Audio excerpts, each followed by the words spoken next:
Good morning to all of you. सारे बच्चे से उम्मीद करता हूँ कि हमारी जो क्लासेस जो चैनल पर वीडियो चैनल यूट्यूब चैनल पर मैं दे रहा हूँ, आपको सारी बातें समझ आ रही होगी उसमें। और आई होप कि मैं आगे भी जो वीडियो मैं चैनल पर अपलोड करूँगा, तो आपको सारी बातें उसमें बिल्कुल साफ-साफ तौर पर समझ आएगी।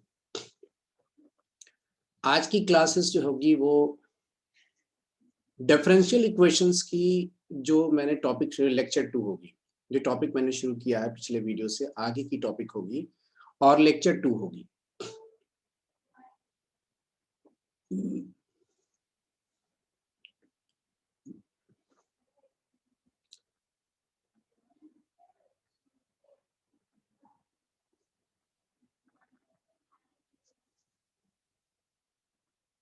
सबसे पहले यहाँ पर मैंने कहा कि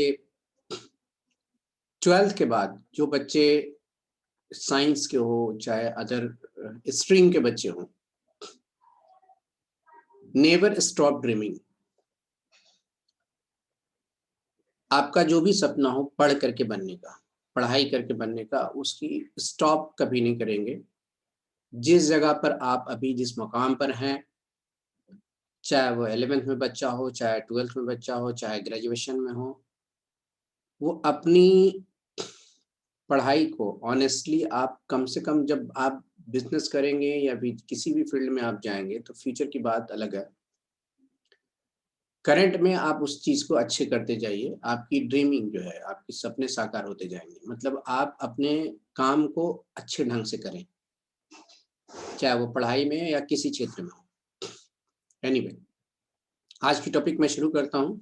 general and particular solution of D. D for मैं बता चुका हूँ कि डिफरेंशियल इक्वेशंस है। जनरल एंड पार्टिकुलर सॉल्यूशंस क्या होते हैं ये बताऊंगा मैं। जनरल एंड पार्टिकुलर सॉल्यूशंस बताऊंगा मैं यहाँ पर। Consider the following equation. मैंने लिखा कि आप नीचे देखे इक्वेशंस को कंसीडर करो, ध्यान से देखो ये इक्वेशन। आप कई बार आप 10 क्लास से पहले ऐसे इक्वेशंस को सॉल्व करते होंगे। जब आप इसे सॉल्व कर लाएंगे तो बिल्कुल आसानी से आप इसे सॉल्व कर लेंगे कि X square is equal to 4 लिखोगे आप, और एक्स की दो वैल्यू सॉल्व करके आएगी +-2। जो x की वैल्यू 2 है और x की वैल्यू -2 है, ये दोनों नंबर को हम रियल नंबर कहते हैं। देयरफॉर इसको कहते हैं रियल नंबर सॉल्यूशंस। दोनों ही नंबर क्या करेगी, इस इक्वेशन पे जैसे आप रखेंगे, यहाँ पर पुट करेंगे x की जगह पर, LHS की वैल्यू RHS के बराबर हो जाएगी। यानी लेफ्ट साइड की वैल्यू राइट हैंड साइड के बराबर तभी होगी जब ये एक सही मान निकाल के रखेंगे और उसमें सेटिस्फाई करेगा। सेटिस्फाई करने का मतलब है कि जो इस इक्वेशन से आप सॉल्व करके लाए हो जैसे, और उसमें रखोगे और रख करके LHS की वैल्यू RHS के बराबर हो जानी चाहिए। x square +1 is equal to 0। यहां पर जब आप सॉल्व करेंगे यहां से इस इक्वेशन में, तो आपको रियल सोल्यूशन नहीं मिलेगी, आपको कॉम्प्लेक्स नंबर की सोल्यूशन मिलेगी। और कॉम्प्लेक्स नंबर यहाँ पर आपको आएगा, जैसे कि आप 11th में कॉम्प्लेक्स नंबर पढ़ते हो, तो मैं वहां डिटेल्स बात नहीं करूंगा बार बार कि कॉम्प्लेक्स नंबर की सॉल्यूशन अलग होगी और रियल नंबर का सॉल्यूशन अलग होगी। उसी तरह से sin x minus cos x ये ट्रिग्नोमेट्रिकल इक्वेशंस है, और इसकी भी सॉल्यूशन जब लाओगे तो या तो उसकी सॉल्यूशन या डिग्री में लाओगे या उसकी वैल्यू रेडियन में लाओगे। जो भी रेडियन वैल्यू रखेंगे, सॉल्व करके लाएंगे, आप यहाँ x की जगह पर जैसे पुट करेंगे, लेफ्ट हैंड साइड की वैल्यू राइट हैंड साइड के बराबर हो जाएगी। कहने का मतलब है कि तीनों इक्वेशंस हमने कभी न कभी पढ़ रखा है और उसकी सॉल्यूशन मैं जानता हूं किसी न किसी रूप में पहले से। लेकिन जब मैं डिफरेंशियल इक्वेशंस की सॉल्यूशन की बात करता हूं तो दो तरह के सॉल्यूशंस आते हैं, एक जनरल सॉल्यूशन और एक पार्टिकुलर सॉल्यूशन। तो जनरल सॉल्यूशन क्या होंगे और पार्टिकुलर सॉल्यूशंस क्या होंगे। पार्टिकुलर सॉल्यूशंस में यहाँ पर आपको कुछ अलग दिखेगी इक्वेशंस में, और जनरल सॉल्यूशंस क्या होंगे उसके बारे में डिस्कस करूंगा मैं। यहाँ पर जो इक्वेशंस आप देख रहे हैं, ये इक्वेशंस है यहाँ पर, ये आपका डिफरेंशियल इक्वेशंस है।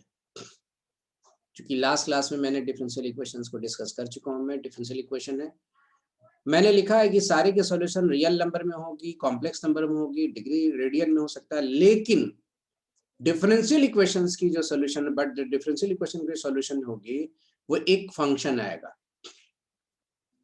मतलब किसी भी डिफरेंशियल इक्वेशन को आप देख रहे हो, उसको सॉल्व करोगे तो एक कोई वैल्यू नहीं आएगी, रियल नंबर नहीं आएगा, कॉम्प्लेक्स नंबर नहीं आएगा, डिग्री या रेडियन नहीं आएगा, आपको एक फंक्शन मिलेगी आपको। और आप जानते हो कि फंक्शन को हमेशा y से रिप्रेजेंट करते हैं और वो फंक्शन को fx से भी लिखा जा सकता है। Either this function be fx और gx और hx और एनीथिंग, कोई भी फंक्शन हो सकते हैं वो। जिस फंक्शन को आप लाओगे सॉल्व करके, किस तरह से लाओगे, किसी भी तरीके से जिस रूल से पढ़ाया जाएगा, वो बात की बात है कि अभी मैं उस पर डिस्कस नहीं कर रहा हूँ कि सॉल्यूशन कैसे लाया जाएगा।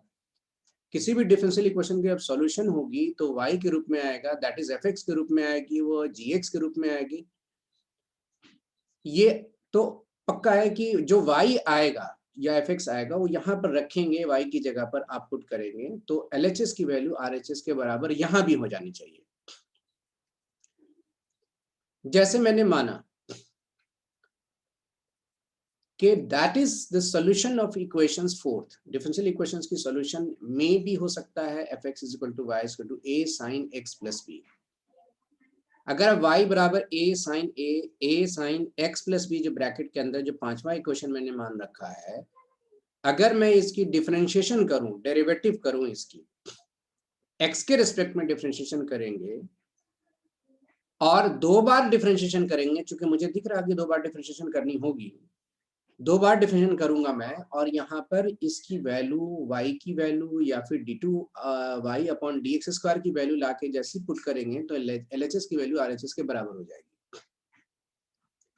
एज वेल एज जब मैं दूसरी इक्वेशन gx मानता हूं और वहां y बराबर 2, यानी a की जगह पर मैंने 2 रखा और b के स्थान पर मैंने क्या रखा, π/4, बट साइन को साइन ही रखा, 2 sin bracket closed x + π/4, this is the equation 6 and this equation also said to be the solution of the given differential equations. In place of y we can put here 2 sin x + π/4, we give the result as LHS = RHS। तो यहाँ पर LHS = RHS की value बराबर हो जाएगी। तो दोनों ही equation solutions हैं। दोनों इक्वेशन में फर्क क्या है कि बस a हमारा आर्बिट्रेरी कांस्टेंट है, b हमारा आर्बिट्रेरी कांस्टेंट है। आर्बिट्रेरी कांस्टेंट का मतलब होता है कि हमें एक कांस्टेंट है बट वहां पर नंबर पता नहीं है कि वो 2 होगी कि 30 डिग्री होगी कि π/4 होगा कि 5 होगा कि -2 होगा कि √2 होगी, क्या पता नहीं मुझे। लेकिन जैसे 6th इक्वेशन में मैं आता हूं तो वहां पर a बराबर यहाँ पर 2 होती है और b की जगह पर मैंने रख दिया π/4 एज मच। आप कुछ भी रख सकते हो वहां पर। आप 2 बार इसके डिफरेंशिएशन करेंगे और जैसे इक्वेशन फोर्थ में ले जाकर रखेंगे, आपको पक्का है कि डिफरेंशियल इक्वेशन LHS = RHS आ ही जाएगी, लेकिन आपको डेरिवेटिव आने चाहिए सबसे पहले। तो हर स्टूडेंट को कहता हूं कि डिफरेंशियल इक्वेशन पढ़ने का ये फायदा होता है कि आप जब डिफरेंशिएशन पढ़ते हो, जब 12th क्लास में जैसे इंटर करते हो, रिलेशन फंक्शंस जैसे पढ़ने के बाद, कंटिन्यूटी पढ़ने के बाद डिफरेंशिएशन जब आते हो तो उसमें जितनी भी एक्सरसाइजेस आप पढ़ते हो यहाँ उसकी रिविजन हो जाती है।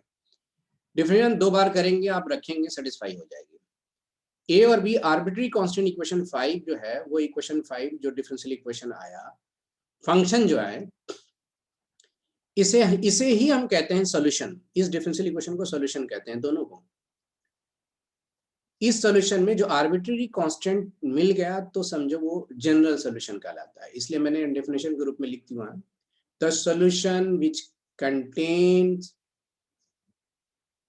arbitrary constants is called general solution.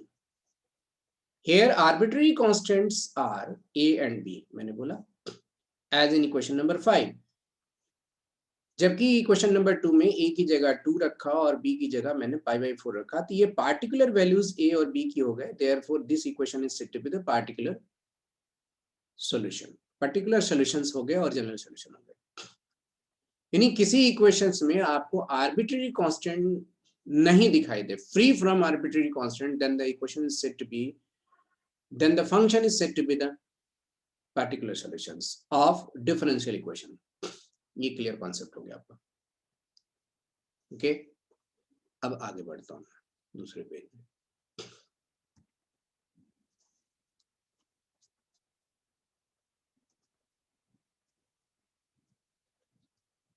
पहली क्वेश्चन कहता है आपसे find the number of arbitrary constants in the general solution. Find the number of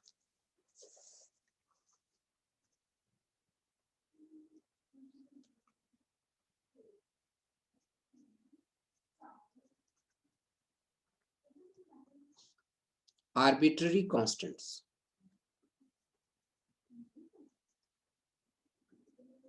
in general solution।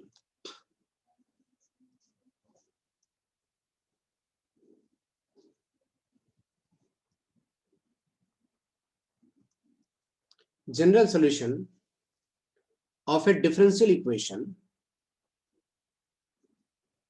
General solution of a DE, मैं शॉर्ट में लिखूंगा अक्सर, differential equation of fourth order.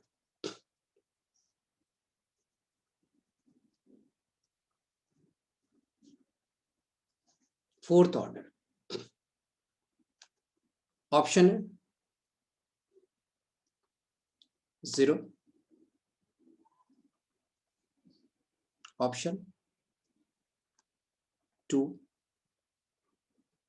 Option 3 और D में 4 है।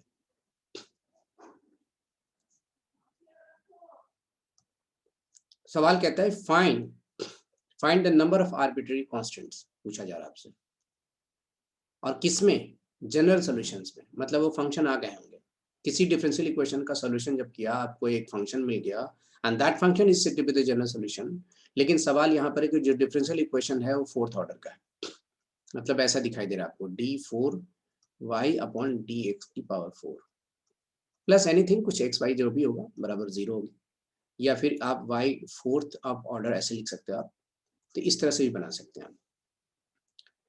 तो मैं इससे पहले डिस्कस बता दूं, इस क्वेश्चंस को बनाने के लिए आप क्या करोगे, किसी भी डिफरेंशियल इक्वेशंस में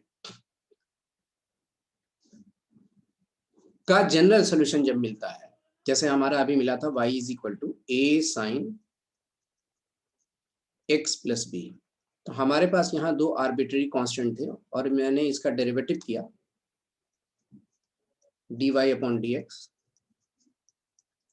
a constant as it is, sine का डेरिवेटिव cos होगा और x प्लस बी होगी। x प्लस बी का चेन रूल से आप डेरिवेटिव करेंगे तो 1 ही आएगी, इसलिए लिखने की जरूरत नहीं है। This is the equation first. मैं दूसरी बार डिफरेंशिएशन करूंगा तो d2y अपॉन dx स्क्वायर लिखूंगा, that is second order derivative कहलाएगी, second order derivative. a as it is minus a क्यों लिखा, चूंकि cos का डेरिवेटिव माइनस साइन होगा, साइन लिखूंगा मैं x प्लस बी 2, फिर आप चेन रूल से x प्लस बी का करेंगे तो 1 ही आएगा डेरिवेटिव। मैंने दूसरी बार डिफरेंशिएशन किया, मैंने देखा कि ये जो अंडरलाइन मैं यहाँ कर रहा हूं आपके पास, यहाँ पर ये चीजें मुझे पहले से दिख रही है, y है, यानी ये इक्वेशन, इसमें से आप y की वैल्यू यहाँ रख सकते हो। दैट इज आपके पास जो मिला है d2y upon dx square plus y equal to 0, यानी ये माइनस y है, उस साइड लेफ्ट साइड ले जाऊंगा तो प्लस y आएगा। आप देख लो, आपका ये डिफरेंशियल इक्वेशन आपको मिला था, आपको पिछले पेज में मैंने बताया था आपको। तो ये फंक्शन है और इसकी डिफरेंशियल इक्वेशन है, और इस डिफरेंशियल इक्वेशन का सॉल्यूशन कहलाएगा ये इक्वेशन। अगर ए मानता हूं मैं इसे, चूंकि 1 2 मान चुका हूं मैं, जिस इक्वेशन ए में इसकी डिफरेंशियल सॉल्यूशन ये आ गए। तो यहाँ पर 2 बार डिफरेंशिएशन करने का मोटो क्या रहा, क्यों किया मैंने 2 बार डिफरेंशिएशन? एलिमिनेट, जब भी किसी फंक्शन में 2 आर्बिट्ररी कांस्टेंट हो और उसको एलिमिनेट करना हो तो 2 बार डिफरेंशिएशन करनी पड़ेगी मैक्सिमम, एक बार नहीं कर सकते आप। एक आर्बिट्ररी कांस्टेंट है, एक बार डेरिवेटिव करनी है, उससे ज्यादा नहीं करनी होगी। 2 बार आर्बिट्ररी कांस्टेंट है, 2 बार उसका डिफरेंशिएशन कीजिए, ऑब्वियसली कि 2 बार में एलिमिनेट हो ही जाएगी। अगर आपसे एलिमिनेशन नहीं हो पा रहा तो आगे डिफरेंशिएशन नहीं करेंगे, उसी बीच में 1 2 3 इक्वेशन मानते हुए कहीं ना कहीं सब्स्टिट्यूशन करनी पड़ेगी एलिमिनेट करने के लिए। आपको फर्दर डेरिवेटिव करने की जरूरत नहीं है। जैसे मैंने एलिमिनेशन नहीं हो पा रहा अभी भी, तो मैंने क्या किया, इसकी वैल्यू लाया और y की वैल्यू यहाँ पुट कर दिया, एलिमिनेट हो गया। तो उसी तरह से हर वो जितना भी कॉम्प्लेक्स फंक्शन आपको मिल जाए, 2 आर्बिट्री कांस्टेंट है, मैक्सिमम 2 बार डेरिवेटिव करनी पड़ेगी, 3 आर्बिट्री कांस्टेंट है, 3 बार डिफरेंशिएशन करनी पड़ेगी। अगर फिर भी एलिमिनेशन नहीं हो रहा तो उसी इक्वेशंस को मानते हुए सब्स्टिट्यूशन करूंगा मैं, और कहीं ना कहीं से वो रिजल्ट आ जाएगा, मतलब एलिमिनेट हो जाएगा।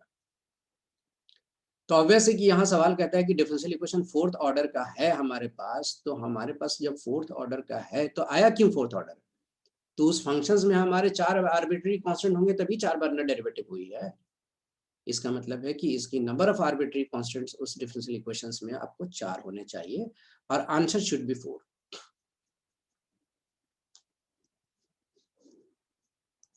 Answer right. पूरी क्लियर समझ में आ गई होगी। नेक्स्ट क्वेश्चन में जाता हूँ।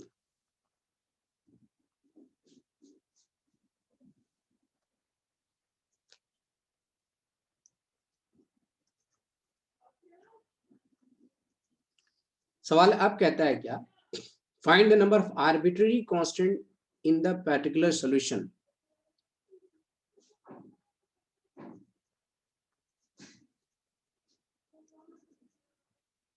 Find the number of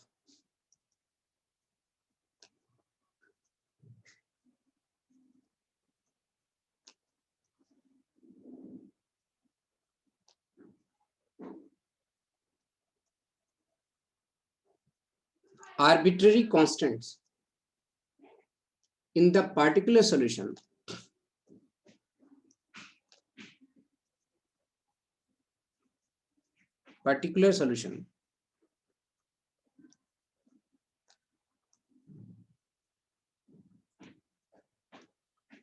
of a differential equation of third order of a D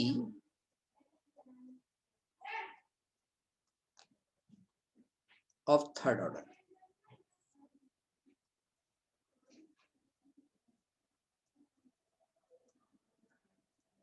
Option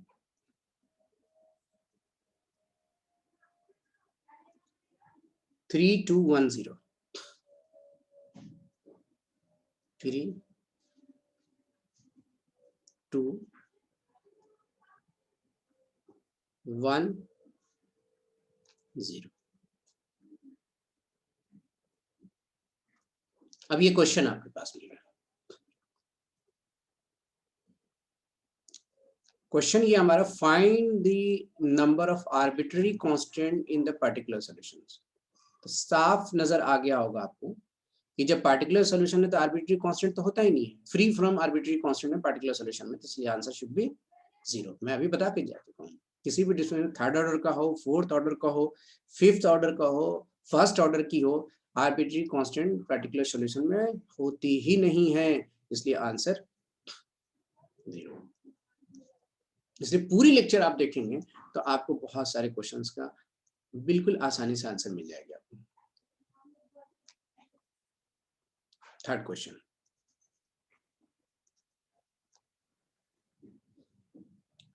y is equal to sin x sin x।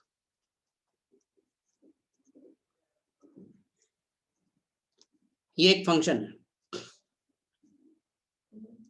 अब इसकी डिफरेंशियल इक्वेशन फाइंड करनी हो तो कैसे फाइंड करोगे आप? प्रूफ कह देता है आपसे कि प्रूफ दैट कि इसकी डिफरेंशियल इक्वेशन ये होगी, x y dash y plus x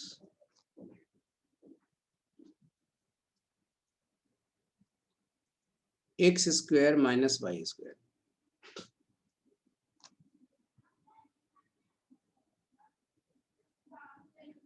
ठीक है, प्रूफ करना है कि ये जो फंक्शन है और इसकी डिफरेंशियल इक्वेशन यही है।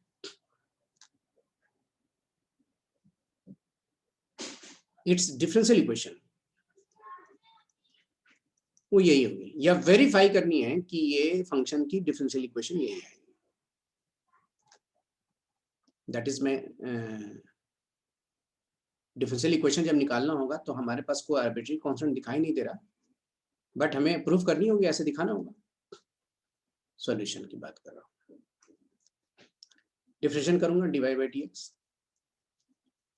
प्रोडक्ट टू लगाइए आप, x sin x की cos x plus sin x as it is, x की डेरिवेटिव 1। ठीक है, क्या मैं इसे y डैश लिख सकता हूँ? राइट साइड है x cos x plus sin x। Sir ये तो आया ही नहीं, y डैश तो आ चुका है, ये आया ही नहीं हमारे पास, प्रूफ तो हुआ नहीं। अब मुझे ये नहीं समझ में आ रहा है कि इस क्वेश्चन में 3 बार डिफरेंशिएशन होगी, 2 बार डिफरेंशिएशन होगी, कितनी बार आर्बिट्री कांस्टेंट है नहीं। आप इसे देख के बनाएंगे, एक ही बार डिफरेंशिएशन आपको दिखाई दे रहा सॉल्यूशन, यहाँ प्रूफ डैट में एक ही बार करनी होगी। अब कैसे प्रूफ होगी ये ध्यान से सुनो, y डैश है, यहाँ y डैश के मल्टीप्लाइड में जो फंक्शन है वो x है, तो दोनों तरफ x से मल्टीप्लाई कर लो आप, multiplying both sides by x।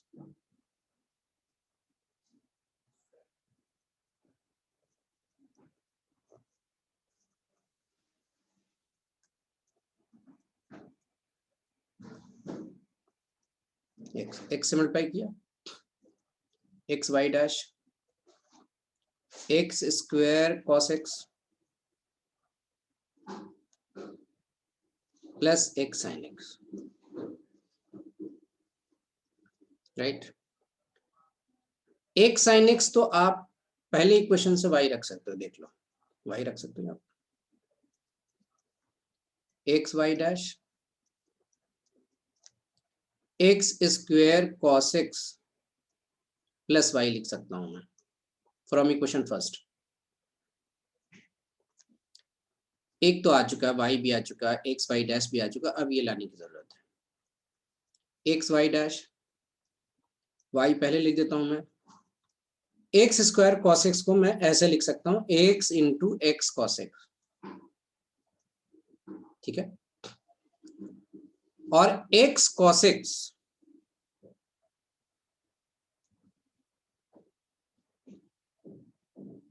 Cos x को मैं प्रूफ करना है y x, ठीक है, x आ चुका, x cos x यहां से भी ला सकते हैं आप, कुछ भी x cos x लाएंगे तो y dash minus sine x हो सकता है, यहां भी रख सकते हैं हम, लेकिन ऐसा आएगा नहीं, आपको यहाँ पर मिलेगी नहीं। तो ऐसा करें आप, x y डैश रहने दें, y रहने दें, x स्क्वायर भी रहने दें आप। क्या मैं cos x को लिख सकता हूं under root 1 minus sine square X? बिल्कुल लिख सकते हैं, क्योंकि आप जानते हो कि sine square X plus cos square X is equal to क्या होता है 1। और जैसे ही आप cos x निकालोगे, मतलब cos स्क्वायर एक्स निकालोगे, तो पता हो गया होगा कि साइन स्क्वायर एक्स लिखूंगा और स्क्वायर हटाऊंगा अंडर रूट हो जाएगी। ऐसा लिखने का फायदा क्या होगा कि आपको cos x हटानी पड़ेगी, यहाँ से x cos x भी ला सकते थे, यहाँ से इस इक्वेशन से जैसे ही सेट लाएंगे तो y डैश और y डैश दोबारा जरूरत नहीं है, तो मैं क्यों करूं। आगे देखो,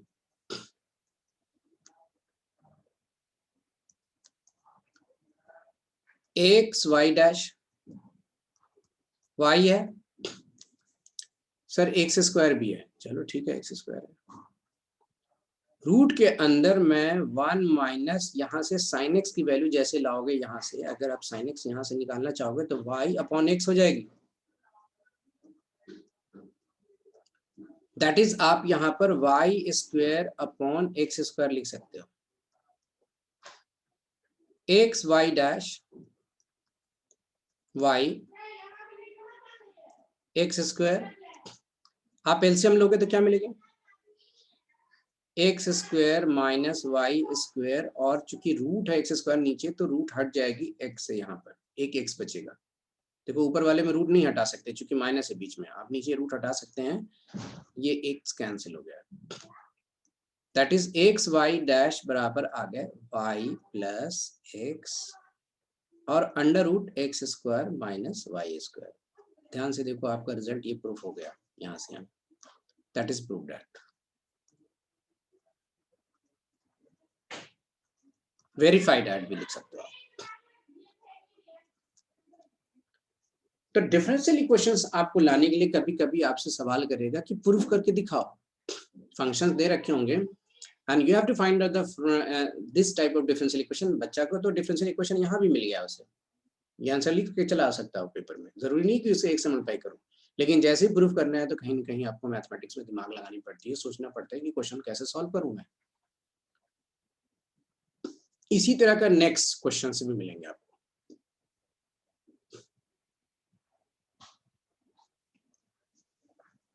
question number 4,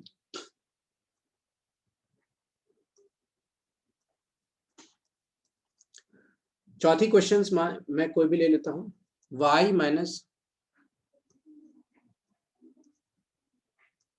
cos y is equal to x। Verify करनी है किसे, verified at y sin y,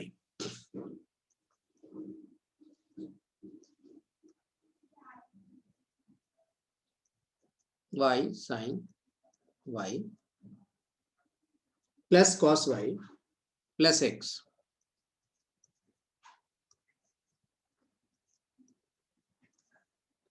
bracket close, y dash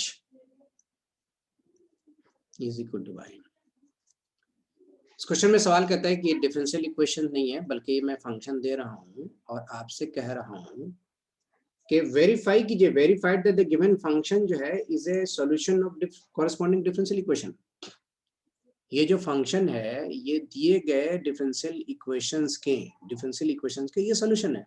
कैसे वेरीफाई करोगे, verify that this function is a solution of given differential equation, this differential equation. तो आप इसे derivative करेंगे और इसे या तो ये प्रूफ करके दिखा दे, इतना आ रहा आपको डिफरेंशियल करने के बाद। आ जाओ, dy by D X, cos y का differentiation minus minus plus sine minus sine y, और y का फिर दोबारा dy by D X chain rule से, और x का डेरिवेटिव कितनी होगी 1। तो मैं लिख सकता हूं यहां पर ये y डैश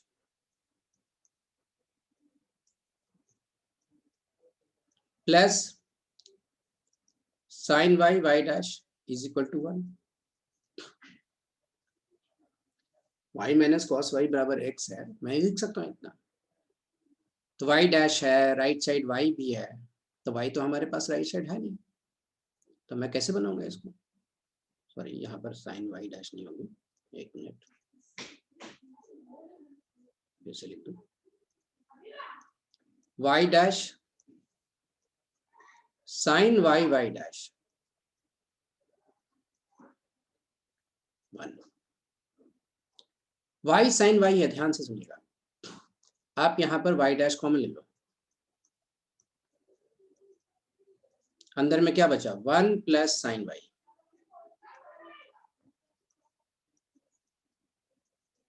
वन है। आप y से मल्टीप्लाई करो बोथ साइड, क्योंकि राइट साइड y है, यहाँ दिख रहा है मुझे, y into y 1 plus sine y is equal to y। अब तो दिखाई दे रही कुछ, इस y को, चूंकि y डैश ब्रैकेट के बाहर है, तो आप इस y डैश को छोड़ के इस y को दोनों अंदर मल्टीप्लाई कर दो आप,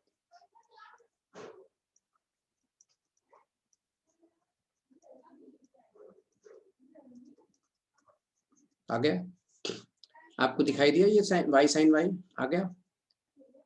अब सर y नहीं आया, यहाँ तो कुछ और ही है, कुछ और ही है, तो यहाँ से निकाल लो आप, y की वैल्यू निकाल लो, यहाँ से जैसी y आप निकालोगे यहाँ से, तो y इज इक्वल टू क्या मिलेगी आपको, x प्लस कॉस y। तो इस y की रिप्लेसमेंट हो जाएगी, that is from equation first, y dash इस y की रिप्लेसमेंट हो जाएगी x plus cos y plus y sine y, तो एज इट इज है और इज इक्वल टू वाई है, वाई साइन वाई ब्रैकेट के अंदर आ चुका है सर, कॉस वाई भी आ चुका है सर, एक्स भी आ चुका है सर, ब्रैकेट के बाहर वाई डैश है, यहाँ पे वाई डैश है sine Y, that is to that. तो वेरीफाई करने के लिए आपको देखनी पड़ेगी, सिर्फ डिफरेंशियल इक्वेशन से काम नहीं चलेगा, क्योंकि यहाँ पर आर्बिट्रेरी कांस्टेंट नहीं पता है तो आपको ये समझ में नहीं आएगा कि कितनी बार डिफरेंशिएशन करनी होगी, बल्कि सिर्फ डिफरेंशिएशन कीजिए, आपका काम खत्म, डिफरेंशियल इक्वेशन आ चुका है यहीं पर। लेकिन आपको प्रूव करने के लिए कुछ ना कुछ सोचनी पड़ेगी, राइट साइड मल्टीप्लाई करूँ, लेफ्ट साइड मल्टीप्लाई करूँ, फर्स्ट इक्वेशन से लाऊं, कैसे प्रूफ होगा, ये सारी चीजें देखनी पड़ेगी आपको। तो इसी तरह के लेक्चर्स आपको मिलेंगे, आपको ये एक्सरसाइज सारी 12th बेस्ड हमारा। और वैसे बच्चे जो जी मेन की प्रिपरेशन करते हैं बिल्कुल कंसेप्चुअल होगा, ऐसा नहीं है कि सिर्फ 12th वाले को ही पढ़ना होता है, ऐसे क्वेश्चंस बेसिक कॉन्सेप्ट और इसी टाइप के क्वेश्चन जी मेन में भी आता है। एडवांस का तो लेवल अच्छा होता है, बहुत अच्छा होता है, उस पर नहीं जा रहा हूँ मैं, जी मेन के लेवल कॉन्सेप्ट तक आप यहाँ तक अब बिल्कुल कंसिडर कर सकते हो आप बढ़िया से। तो ये एनसीईआरटी बेस्ड सारी क्लासेस है, एकदम कंप्लीट एनसीईआरटी आप पढ़ें और अदर बुक्स को आप कोई भी स्टैंडर्ड बुक को लेकर बनाएं, आपकी कॉन्सेप्ट ठीक होगी, क्वेश्चंस आपको बिल्कुल स्पीड से फराटेदार क्वेश्चंस बनाते चलेंगे आप। नेक्स्ट वीडियो में मिलूंगा मैं अगले एक्सरसाइज अगले टॉपिक के साथ। क्लासेस कैसी लग रही है हमारे चैनल यूट्यूब चैनल में कमेंट बॉक्स में जरूर लिखें मुझे, उससे हमें मोटिवेशन मिलती है, बच्चे हमारे वीडियो को देख रहे हैं और कमेंट भी कर रहे हैं कि ये अच्छी है और ये नहीं है, ताकि मैं और भी अपने इन फ्यूचर जो भी हमारे पास जो है वो कल के दिन मैं अपने आप को अच्छा कर सकूं आपके कमेंट से।